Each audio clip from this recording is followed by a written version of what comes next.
Hello and welcome to another edition of Toys from the Attic. Keeping with this month's Sentinel theme, we'll be taking a closer look at the Marvel Legends Sentinel from their Build-A-Figure series. So without further ado, let's take a closer look at this bad boy. Once again, this is a very big figure, so I'm going to do my best to try to keep them all in frame as I do this review. Now this wasn't the very first Build-A-Figure set that Marvel had produced, but it was the first one that I actually was interested in, really wanted to get, and I don't think I need to tell you why. For those of you out there who don't know what Build-A-Figures are, it's a series of individually sold action figures which come with an additional body part to make up a larger action figure that you need to collect and assemble. Each one of the individual limbs, like the legs, the arms, the chest, and the midsection here, all came with their own individual 7-inch action figure. Many of the individual action figures aren't that great, but most people admit that they're only wanting them so they can get the body parts and assemble the bigger, cooler figures. Now this particular line was on its way out when I decided to start collecting them, so I was in a mad dash to try to find all the pieces. Still, it was a lot of fun to track down every single egg and every single limb, and most of the time I had to find some things on eBay, but still it was a lot of fun to see him slowly build over time.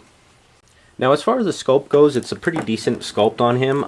You can see a lot of little details and crevices, and even in the joints, right up here at the top, you can see individual wires and cables, giving the feeling that there's some sort of like robotic muscling there. There's a lot of nice little crest ridges in his back. You see lots of little gears and sockets and other type of electrodes, so it's pretty well detailed.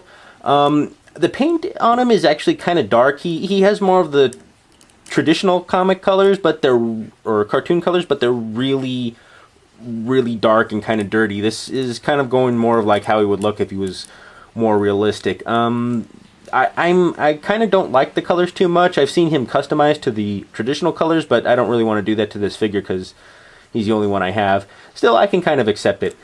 He has nicely individual jointed fingers here and one individually jointed thumb, so he can actually pick up one of the other figures if you want him to, and he can hold on to them. His joints are a little bit stiff. He has about the same articulation as most. Oh, that wasn't supposed to happen. Sometimes these the joints are a little stiff, so certain parts might pop off still. And don't worry, because that's actually one of the areas where he was supposed to connect into the main body. But yeah, he has most of the same articulation as any other figure. So from the lower figures from that line, so he's pretty well jointed. The legs right here don't move all that much, but you can see he has some good knee action. His legs can move out. His joints are really stiff because I've pretty much only just posed him around my room, but I haven't actually done any playing with him because I got him when I was too older. He's mostly just a shelf hanger. Now he does come with these little mini cables. Now if you remember seeing the old cartoon,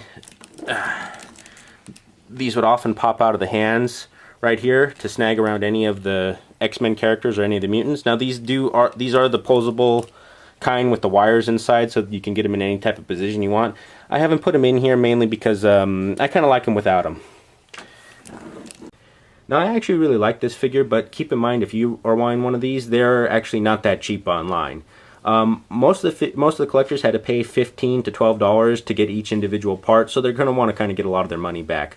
I've seen the Sentinels kind of go from anywhere from $40 to $60 depending. You can maybe find good deals to where you get 2 or 3 of them at once, which I wouldn't pass up if it was me. But yeah, if you really want them, just keep in mind that they are kind of a little bit pricey. But I still think that they might be worth it. And thank you for watching. If you like what you've seen today, please feel free to subscribe or leave a comment below in the comments section. Any advice for the show will be greatly appreciated. Who knows, something you suggest may appear on the show in the future.